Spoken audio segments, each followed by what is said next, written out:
how to fix your foundation if it's too light or too dark. So you want to blend your foundation in. This is officially my first video 2023 since being back from holiday. So I'm feeling a little bit rusty. I definitely need to get back into my normal makeup routine of creating videos for you guys. So for the darker side, you want to take a lighter concealer, apply it under your eyes like you normally would. You want to be quite generous. I'm placing some here at the corner of my eye going out towards my temple. I'm going to do some on my chin, an angle from my bottom lip to make my face look a lot more lifted, and the corner of my nose. And last up on my forehead, I'm adding the same concealer shade, but only under my eyes. Then you want to go in with a darker shade contour.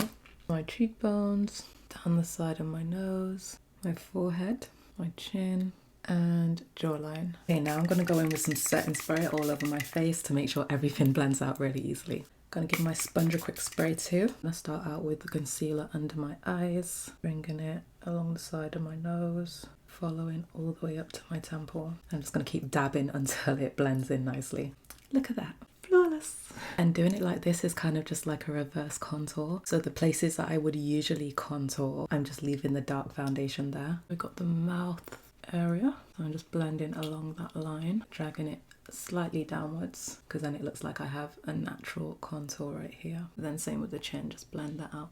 And once it's all blended out, if you need to, you can just go back in with your darker shade foundation that you started off with and just touch up some of the areas to make sure the blend is really nice and you haven't put too much of that concealer shade. Okay, now for the lighter side. So I'm going to take a brush and start blending out the jawline first, going downwards, and I'm just tapping it into my skin. Same with the chin, and you just have to be really patient and just keep blending until it starts to look seamless. Now I'm doing the forehead, but I'm blending that back into my hairline because you don't want to bring that dark shade too far forward. For blending out the cheekbone, I'm going along the line, but then slightly upwards as well. I'm not going down here. I'm just gonna go in with the foundation shade to soften up the edges. You definitely have to have strong arms and a lot of patience for this. Now I'm gonna switch to a smaller fluffy eyeshadow brush to do the nose contour. And I'm just taking my time with blending it out. Blending along the sides, going up underneath the front of my brow right here.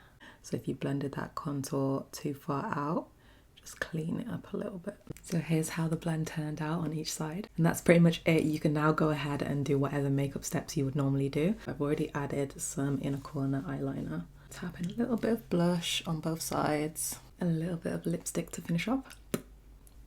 And that's it, we're all done. Be honest guys, comment and let me know if you think that was easy or hard. And I saw Lencal do this on TikTok, so I had to try it on my skin colour. I definitely think this is a cool hack to try. It feels good to be back.